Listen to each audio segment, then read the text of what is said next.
क्या होता है जब एक बेटा कलेक्टर तो बन जाता है, लेकिन उसी मंदिर से धक्का खा जाता है जहां कभी अपनी मां के लिए दुआ मांगता था। वही मंदिर, वही सीढ़ियां, वही शिवलिंग।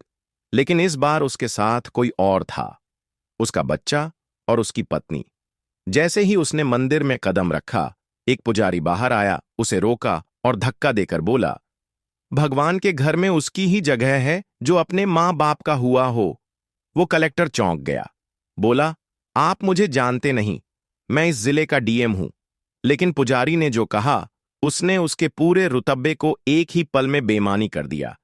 जो अपनी मां को मरते हुए छोड़ गया, वो किसी भगवान का कैसे हो सकता है? और तब उस अफसर ने ध्यान से देखा। वो पुजारी कोई और नहीं, उसका अपना पिता था। दोस्तों, ये कहानी सिर्फ एक बेटे की नहीं है। ये हर उस इंसान की है जो कामयाबी के पीछे भागते भागते उन हाथों को भूल जाता है जिनकी बदौलत वो चलना सीखा था। अगर आपके दिल में भी मां बाप के लिए एक कोना है, तो इस वीडियो को एक लाइक जरूर दीजिएगा और क्राइम स्टोरीज हिंदी चैनल को सब्सक्राइब करना मत भूलिएगा। सुबह का वक्त था। गांव की पगडंडी पर सूरज की हल्की किरणें फैलने लगी थीं। चारों ओर हल्की ठंडक थी, लेकिन सोनी और उसकी पत्नी राधा के लिए यह सुबह किसी छुट्टी का संकेत नहीं थी। उनके लिए हर सुबह सिर्फ एक नया संघर्ष थी, मजदूरी के लिए एक और दिन। घर कच्चा था, दीवारें ईंट पत्थर से बनी हुईं, छत पर टीन की चादरें थीं जो बारिश में टपकती थीं।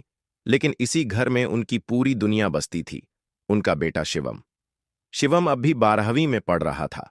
गांव के सरकारी स्कूल में वह हर साल टॉप करता था। गांव भर में कहा जाता था कि सोनी का लड़का तो बड़ा अफसर बनेगा एक दिन। लेकिन सोनी को पता था कि सिर्फ पढ़ाई में अव्वल होने से कुछ नहीं होता। जिंदगी में आगे बढ़ने के लिए पैसे भी चाहिए होते हैं, और यही उसकी सबसे बड़ी चिंता थी। राधा हमेशा उसे कहती, सोनी, अगर हम दोनों एक वक्त की रोटी कम खा लेंगे तो भी क्या फर्क पड़ेगा। लेकिन शिवम की किताबें और स्कूल की फीस कभी न रुकने पाए।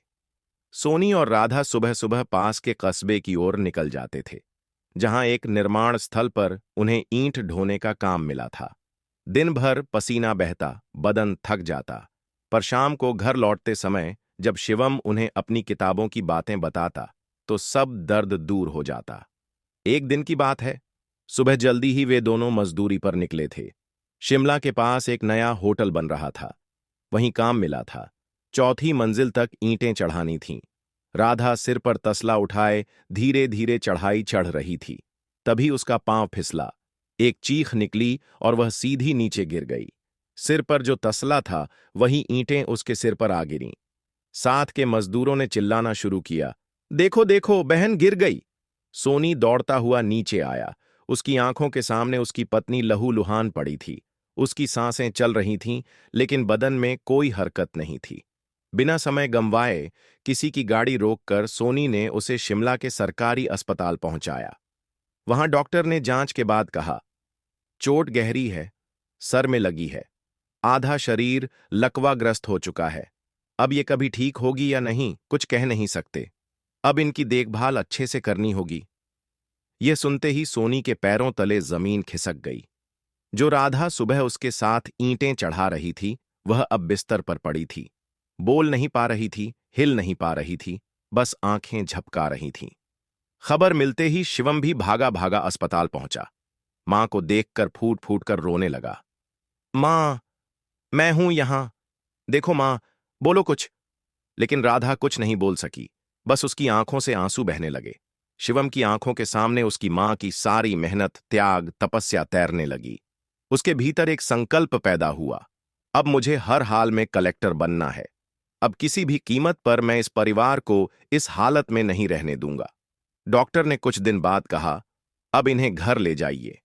अस्पताल में कुछ नहीं हो सकता, घर पर देखभाल कीजिए। भगवान चाहे तो चमत्कार हो सकता है। सोनी अपनी पत्नी को लेकर गांव लौट आया। अब जिम्मेदारी और भी बढ़ चुकी थी। दिन भर मजदूरी, घर लौटकर बीवी की देखभाल और बेटे की पढ़ाई का प्रबंधन, सब कुछ अब उसी के कंधों पर था। सोनी अब पहले से ज्यादा काम करने लगा। सुबह की मजदूरी के बाद शाम को भी छोटे मोटे काम पकड़ने लगा। लकड़ी काटने से लेकर ट्रॉली खींचने तक जो भी मिलता कर लेता था। उधर शिवम अपनी मां के पास बैठकर उसकी सेवा करता, रात को पढ़ाई करता। और इसी हालात में शिवम ने अपनी 12वीं की परीक्षा दी। रिजल्ट आया। शिवम ने पूरे जिले में टॉप किया था। उस दिन पहली बार सोनी ने अपने आंसू नहीं रोके। वह भागकर अपनी बीवी के पास गया, जो बिस्तर पर ही थी। राधा, राधा, देख, हमारा बेटा पूरे जिले में फर्स्ट आया है। राधा कुछ कह नहीं सकी, पर उसकी आंखें बता रही थीं कि वह समझ रही थी। रात को सोनी ने शिवम के सिर पर हाथ रखकर कहा, बेटा, अब तेरा अगला कदम कलेक्टर बनना है। हम दोनों ने जो सपना देखा था, अब तुझे उसे पूरा करना है। शिवम ने सिर झुकाकर कहा, पापा, आप चिंता मत करो, मैं अपनी जान लगाकर मेहनत करूंगा और एक दिन आपको सरकारी बंगले में बिठाऊंगा। सोनी ने गहरी सांस ली। वह जानता था यह रास्ता आसान नहीं है, लेकिन वह भी ठान चुका था। अब चाहे जो भी हो जाए, वो अपने बेटे को दिल्ली भेजेगा, बड़े अफसर बनने की तैयारी करवाएगा, चाहे इसके लिए उसे अपना सब कुछ बेचना पड़े। शिवम की आंखों में उम्मीद थी, और उस उम्मीद के सहारे ही सोनी ने एक फैसला किया, अब अपने ख्वाब को हकीकत में बदलना है। गांव में सुबह का सूरज निकला ही था, लेकिन सोनी के चेहरे पर चिंता की परछाइयां साफ दिखाई दे रही थीं। उसने रात भर ठीक से नींद नहीं ली थी। पत्नी राधा बिस्तर पर लेटी थी, अभी भी बोल नहीं पाती थी, सिर्फ आंखों से दुनिया देखती थी। शिवम, जिसने हाल ही में जिले में टॉप किया था, अब कलेक्टर बनने की राह पर था, लेकिन उस राह में सबसे बड़ा रोड़ा था, पैसा। शिवम को दिल्ली जाकर आईएएस की कोचिंग करनी थी। वहां रहना, खाना, पढ़ना, हर चीज खर्चीली थी। सोनी जानता था कि अब केवल छोटे मोटे काम से यह सपना पूरा नहीं हो सकता। एक दिन वह चुपचाप उठा, अपनी पुरानी फाइलें निकालीं और घर के कागजात देखकर लंबी सांस ली। वही घर जिसे उसने अपनी शादी के बाद बनवाया था, जिसमें शिवम का बचपन बीता था, जिसे राधा ने अपने हाथों से सजाया था, वही घर अब बिकने जा रहा था। गांव के बिचौलिए को बुलाया और कहा, भाई, घर बेचना है। वो चौंक गया। तू घर क्यों बेच रहा है सोनी? सोनी ने मुस्कराकर कहा, घर तो फिर बन जाएगा, पर अगर बेटा कलेक्टर न बन पाया तो सपनों की कब्र जरूर बन जाएगी। कुछ ही दिनों में घर बिक गया। कुल 8 लाख रुपये मिले। 5 लाख सोनी ने शिवम को दे दिए और बाकी 3 लाख अपनी बीमार पत्नी के इलाज के लिए रख लिए। वो अब एक किराए के छोटे कमरे में रहने लगे, एक तंग सी गली में, जहां बिजली बार बार जाती थी और पानी नल से कम, टंकी से ज्यादा आता था। शिवम ने पांव छूकर पिता से विदा ली। पापा, मैं कलेक्टर बनकर ही लौटूंगा। दिल्ली पहुंचते ही शिवम को कोचिंग सेंटर में एडमिशन मिला। एक छोटा कमरा किराए पर लिया। उसमें एक खटिया थी, एक पुराना पंखा और दीवार पर दरारें। लेकिन शिवम के लिए ये सब मायने नहीं रखते थे। उसके पास था उसका संकल्प, उसके पापा का बलिदान और उसकी मां की खामोश आंखें। कोचिंग में उसके आसपास कई तरह के छात्र थे, कुछ बड़े घरों से, कुछ मध्यम वर्ग से। शुरुआत में शिवम थोड़ा हिचकिचाया, लेकिन पढ़ाई में उसका फोकस इतना साफ था कि धीरे धीरे वह क्लास के शिक्षकों की नजरों में आने लगा। उसकी मेहनत सबको दिखने लगी। इसी कोचिंग में उसकी मुलाकात एक लड़की से हुई। नाम था स्वाति। स्वाति तेज तर्रार, बातूनी और पढ़ाई में भी तेज थी। वो एक मध्यम वर्गीय परिवार से थी, लेकिन उसके सपने बड़े थे, और ये सपना शिवम जैसा ही था, कलेक्टर बनना। शुरुआत में दोनों बस एक दूसरे के साथ क्लास नोट्स शेयर करते, लेकिन धीरे धीरे पढ़ाई के साथ साथ दोस्ती भी बढ़ने लगी। एक दिन कैंटीन में बैठते हुए शिवम ने कहा, पता है, मेरे पापा ने अपना घर बेच दिया मुझे यहां भेजने के लिए। मां अभी लकवाग्रस्त हैं। पापा अकेले ही मजदूरी करते हैं। स्वाति चुप हो गई। उसने पहली बार किसी को इतने सीधे सच्चे भाव से अपनी जिंदगी खोलते देखा था। वह बोली, शिवम, तुम्हारे जैसे लोग ही असली अफसर बनने लायक होते हैं। मुझे यकीन है तुम बनोगे। समय बीतने लगा। पहला अटेम्प्ट आया। शिवम ने परीक्षा दी, पास हो गया। स्वाति फेल हो गई। उस दिन स्वाति बहुत रोई। शिवम ने उसे समझाया, तुम्हारे पास और मौके हैं, मैं तुम्हारे साथ हूं। स्वाति बोली, मेरे घर वाले कह रहे हैं अगली बार भी फेल हुई तो मेरी शादी कर देंगे, फिर सब खत्म। 3 महीने थे अगली परीक्षा के लिए। अब पढ़ाई के साथ साथ दोनों की नजदीकियां बढ़ने लगीं। एक दूसरे की भावनाओं को समझने लगे। और फिर एक शाम शिवम ने झिझकते हुए कह ही दिया, स्वाति, अगर मैं कहूं कि तुम्हें हमेशा के लिए अपने साथ रखना चाहता हूं तो? स्वाति ने चुपचाप मुस्कुराकर सिर हिला दिया। अब दोनों प्रेम में थे। पढ़ाई जारी थी, लेकिन भावनाएं अब ज्यादा जगह घेर रही थीं। दूसरी परीक्षा आई। शिवम फिर पास हो गया, स्वाति फिर फेल हो गई। अब स्वाति के घर से दबाव और बढ़ गया था। एक दिन बोली, मेरे पापा ने रिश्ता देख लिया है, अगर मैं अगली बार पास नहीं हुई तो सब खत्म। शिवम परेशान हो गया। उसने सोचा, अब कुछ करना होगा। कोई रास्ता नहीं दिखा तो दोनों ने फैसला लिया, हम शादी कर लेंगे, किसी को बताए बिना। और फिर एक शाम मंदिर में गुपचुप दोनों ने 7 फेरे ले लिए। शादी के बाद सबसे पहले स्वाति ने शिवम से कहा, अब हमें घर चलना चाहिए, तुम्हारे माता पिता से मिलना चाहिए। शिवम को भी यही लगा, हां, मां बाप के आशीर्वाद के बिना कुछ अधूरा है, चलो चलते हैं। उसी दिन उन्होंने गांव की बस पकड़ी, एक छोटी थकी हुई बस जो पहाड़ियों से गुजरते हुए उन्हें उस जगह ले जा रही थी जहां एक पिता अपनी आंखों में बेटे के लौटने का सपना संजोए बैठा था। बस की खिड़की से शिवम जब अपने गांव की पगडंडियां देख रहा था, उसकी आंखों में वो सारे पल तैर रहे थे। मां का पलंग पर पड़ा होना, पिता की टूटी चप्पलें, घर की टूटी दीवारें और उनके हाथों का स्पर्श जो उसे बार बार यह विश्वास दिलाता था कि तू कलेक्टर बनेगा बेटा। लेकिन अब जब वह लौट रहा था, उसके साथ उसकी पत्नी थी, स्वाति, उसके जीवन का वह नया हिस्सा जिसे अब मां बाप के सामने रखना था। गांव में कदम रखते ही शिवम के मन में कई भाव चल रहे थे। वह खुद को बार बार तैयार कर रहा था। पापा को समझा दूंगा, मां को दिखा दूंगा कि मैं अब अकेला नहीं हूं और मैंने कोई गलती नहीं की। लेकिन स्वाति के चेहरे पर झुंझलाहट थी। गांव की धूल, तंग गलियां और टूटी झोपड़ियों को देखकर उसका चेहरा कई बार सिकुड़ गया। जब वह शिवम के पुराने घर के सामने पहुंची, जो अब एक किराए का कमरा बन चुका था, उसके कदम थोड़े धीमे हो गए। दरवाजा खुद ही खुला था।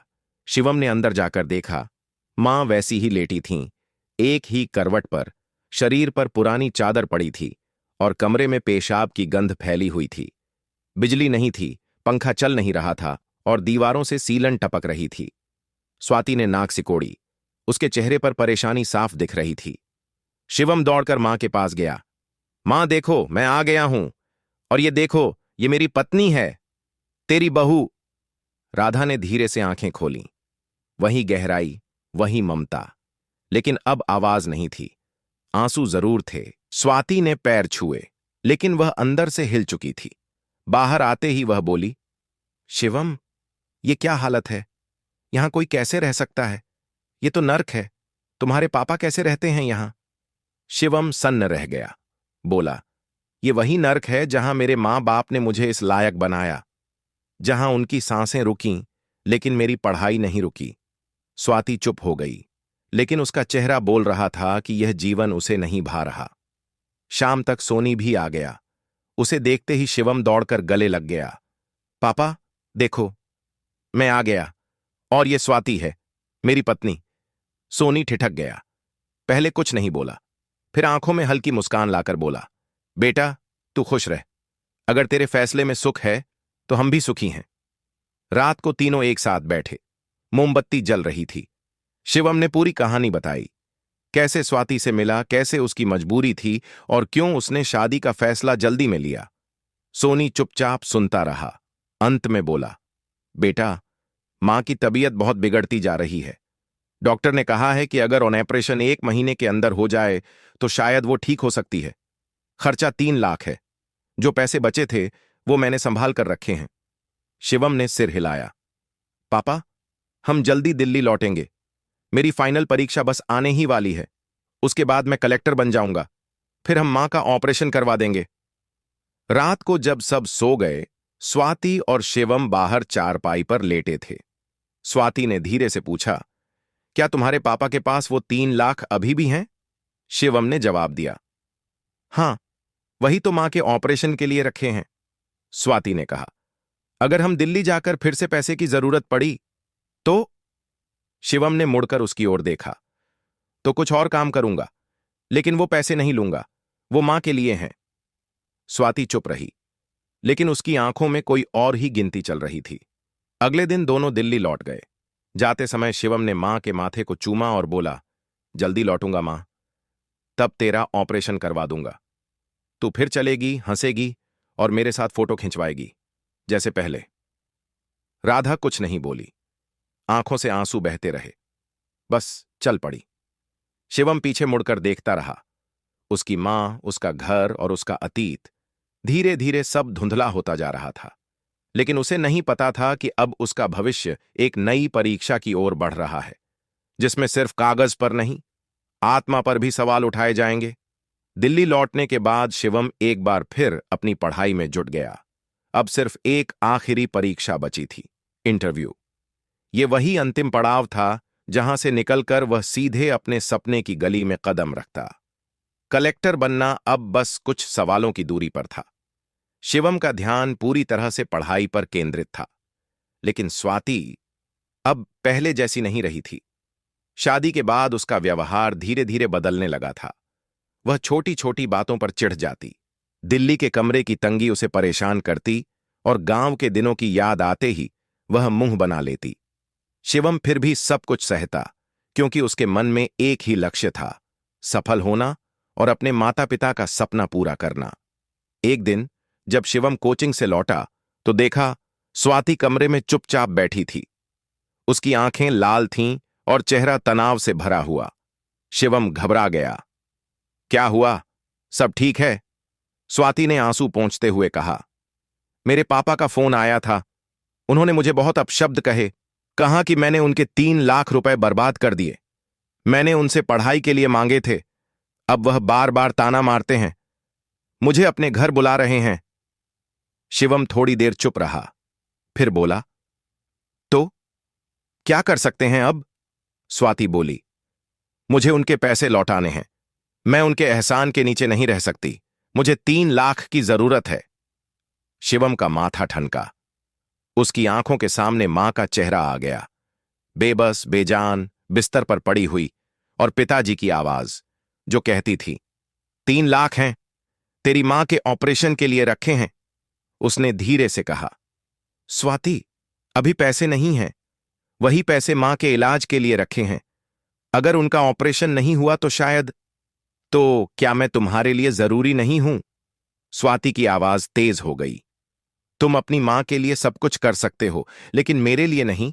क्या मैं सिर्फ तुम्हारे साथ रहने के लिए हूं जब तुम्हें अकेलापन लगे?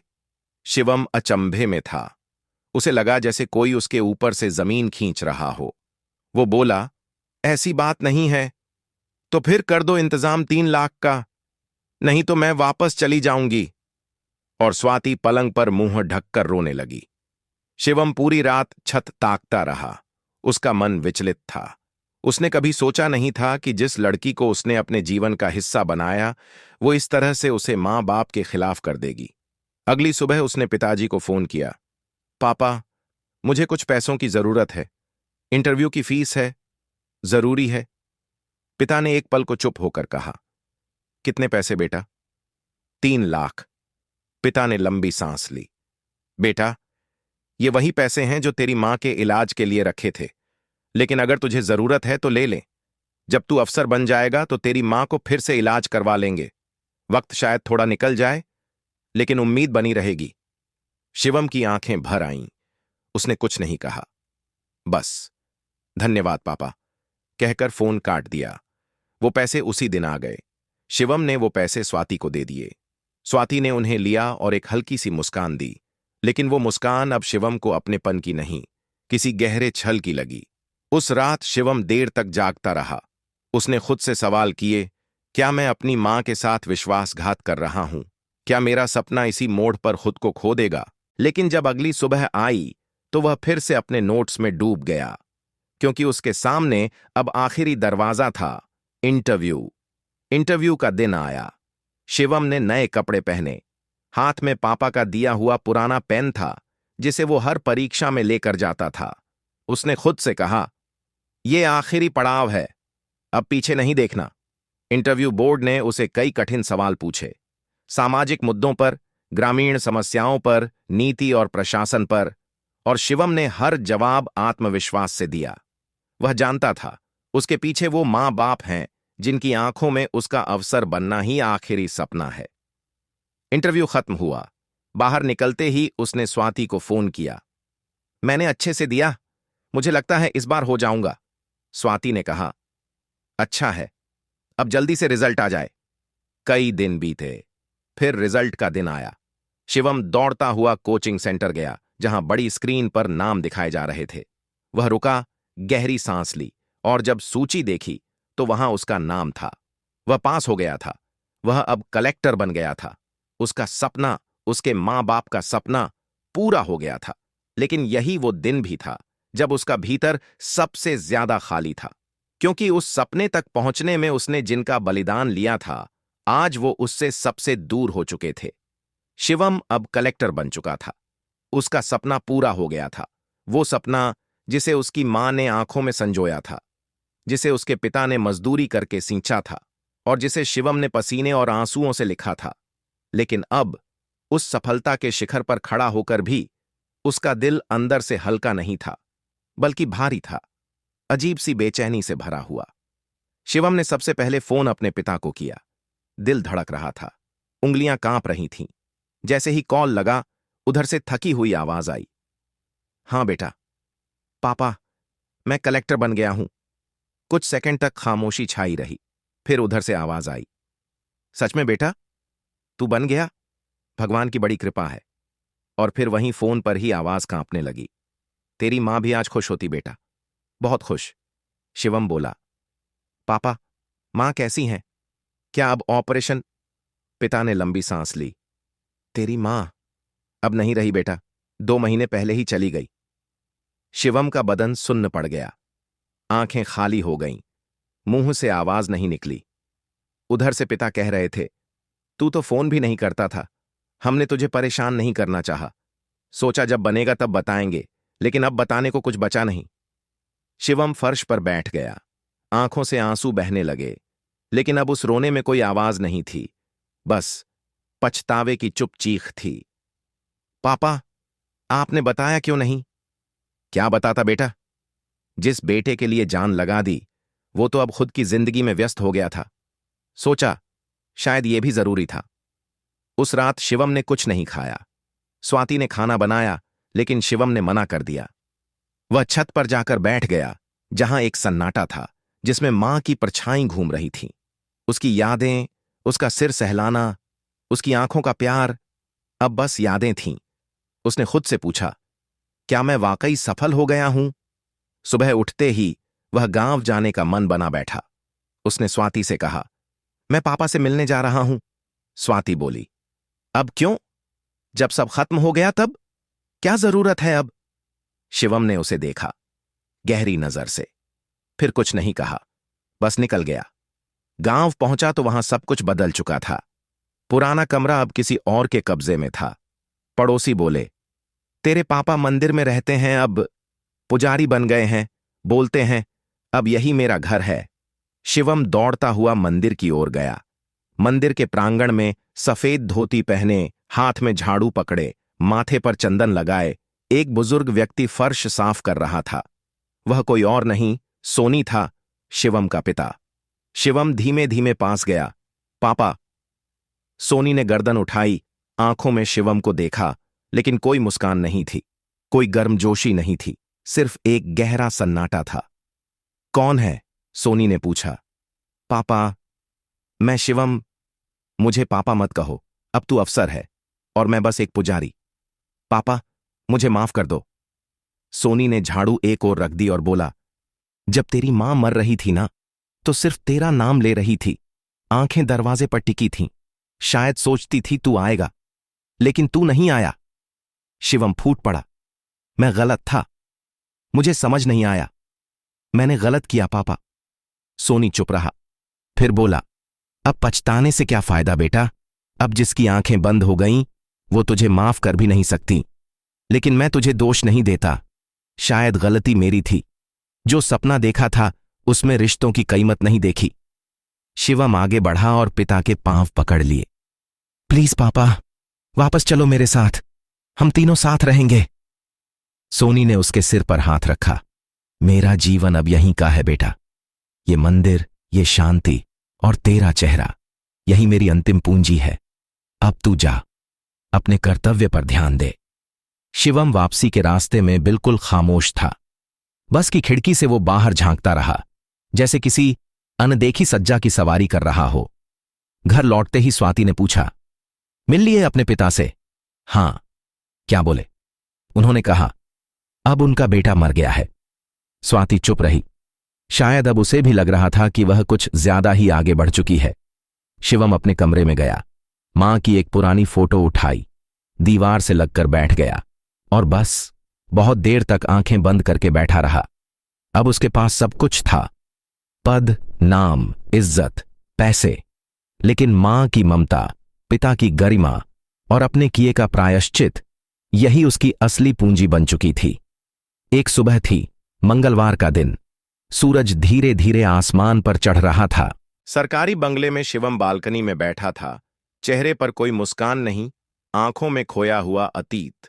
इतने दिनों से उसने खुद को काम में डुबा रखा था ताकि भीतर की बेचैनी कम हो जाए, लेकिन जितना दबाता उतना ही भीतर कुछ टूटता जाता।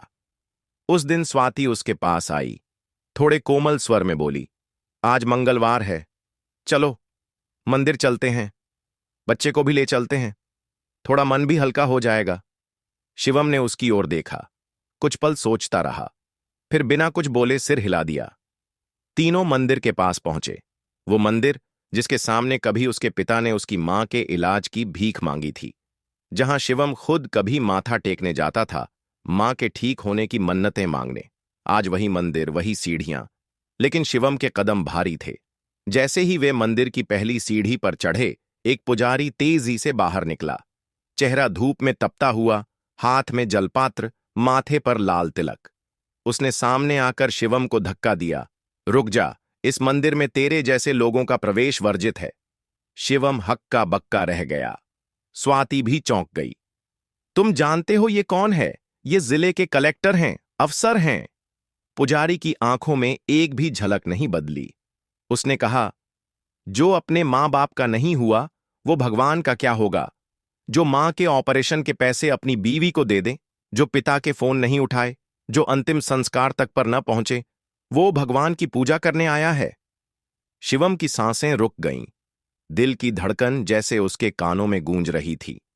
फिर वह पुजारी धीरे धीरे नीचे उतरा, पास आया और बोला, और जिस दिन तेरी मां मरी थी ना, उसी दिन मैंने अपना नाम, घर और सब कुछ छोड़कर इस मंदिर को अपना लिया, क्योंकि जिस बेटे के लिए जिंदगी दी, जब वही मुंह मोड़ ले तब इंसान भगवान की तरफ भागता है।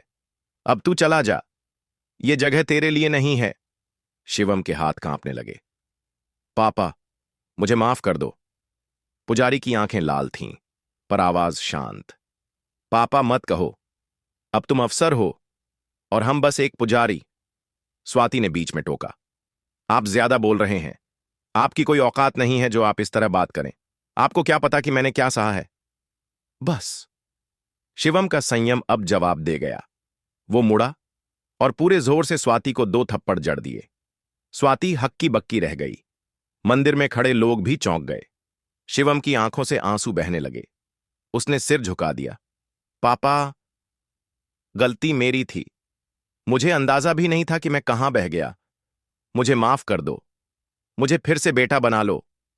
पुजारी की आंखों से भी आंसू गिरने लगे, लेकिन उसने पीठ फेर ली, मंदिर के अंदर चला गया। शिवम वहीं सीढ़ियों पर बैठ गया। बच्चा उसकी गोद में था और स्वाति एक कोने में सिसक रही थी। कुछ देर बाद पुजारी वापस आया। हाथ में प्रसाद का लोटा था। उसने शिवम के पास आकर लौटा रखा। अब भी समय है बेटा, तेरे पास अब एक नई जिंदगी है, एक नई जिम्मेदारी है। अपनी गलतियों की सजा तुझे जीवन भर अपने दिल में उठानी है, लेकिन अब दूसरों को वो दर्द मत देना जो तू अपने माता पिता को दे चुका है। शिवम सिर झुकाए बैठा रहा। बच्चा उसकी गोद में खेल रहा था, वही बच्चा जिसे अब वह वो सब कुछ देगा जो कभी उसके पिता ने उसे दिया था, बिना शर्त, बिना बदले की भावना से। उस दिन के बाद शिवम ने एक बड़ा फैसला लिया। उसने अपनी पत्नी से खुलकर बात की। या तो हम मिलकर आगे बढ़ेंगे सच्चाई के साथ, या फिर रास्ते अलग होंगे। स्वाति ने पहली बार खुद को आईने में देखा। उसकी आंखें भीग गईं। वह बोली, मैंने बहुत कुछ खो दिया, लेकिन अब मैं तुम्हारा साथ दूंगी।